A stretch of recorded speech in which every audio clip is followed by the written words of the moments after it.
Hello and welcome to Laura Loves New York. We are in Washington Square Park, which is, wow, it's so amazing. You know, I've never really been here in the winter, or if I have, I usually just zoom by it, but it is so beautiful. The square has a wild history. It was once a marsh that was known to the Lenape Indian tribe until the Dutch West India Company established a trading post there in 1624.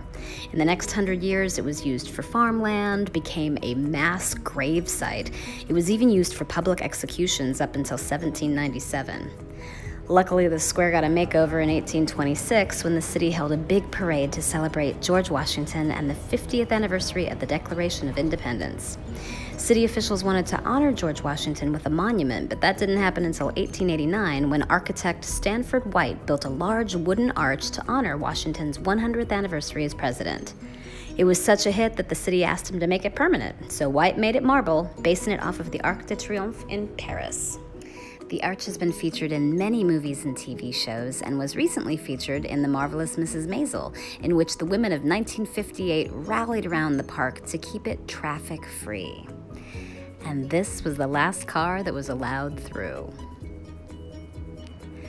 There are these gorgeous apartments on the north side of the park, and it's easy to imagine that Henry James might have used them as inspiration for his novel Washington Square, which was the basis of the play The Heiress. Can you imagine getting to look out of those apartments and have this gorgeous view every day? I was especially entranced with the north side of the arch because it has these statues of Washington as a general and as president. And of course, I couldn't help but think of the Hamilton song. Here comes the general, rise up. Here comes the general, rise up. Here comes the general, rise up. Here comes the general. And his right-hand man. Boom! Washington Square Park is just one of the many things I love about New York, and I can't wait to come back here in the summer when it's filled with people and laughter and music.